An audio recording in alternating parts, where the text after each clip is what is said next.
এরা আমাদের আইকন নয়, বাস্তব। আল্লাহ রাব্বুল আলামিন বললেন এরা আমাদের আইকন নয়, মডেল নয়, তারকা নয়, অনুকরণীয় নয়। আল্লাহ রাব্বুল আলামিন কোরআনুল কারীমে ঈমানদারদেরকে উদ্দেশ্য করে সুন্দর ভাষায় বললেন, ইয়া আইয়ুহাল্লাযীনা আমানু লা তাত্তাখিযুল ইয়াহুদা ওয়ান নাসারা বা'দুহুম আউলিয়াউ বা'দ ওয়া মান ইয়াতাওয়াল্লাহুম মিনকুম ফাইন্নাহু মিনহুম। আল্লাহ রাব্বুল আলামিন বললেন, ওহে ঈমানদারেরা, লা তাত্তাখিযুল ইয়াহুদ ওয়ান নাসারা, ইহুদি নাসারা এদেরকে বন্ধু বানাতে যাবা না।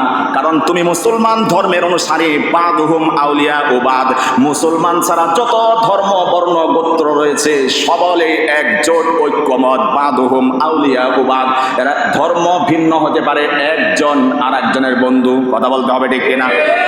যারা এক ধর্ম আর এক ধর্মের বন্ধু, ইহুদি নাসারা সবাই একজোট মুসলমানদের বিরুদ্ধে, সেই আল্লাহ ঈমানদার মুসলমানদেরকে ডাক দিয়ে বললেন এদেরকে বন্ধু বানাতে যেও না। কারণ বাদহুম আউলিয়া ও বাদ, এরা পরস্পর একে অপরের বন্ধু, তোমাদের শত্রু। কাজেই মাইয়াতাওয়াল্লাহুম মিনকুম, ওই যে ইহুদি নাসারার কালচার যারা গ্রহণ করবে মুসলমান হওয়ার পরেও, ইহুদি মুশরিক বেঈমানদেরকে হৃদয়ে যারা এনে বিনে লালন করবে, আল্লাহ বললেন সে যেন ওই জাতির অন্তর্ভুক্ত হয়ে গেল। চিল্লায় বলেন নাউজুবিল্লাহ।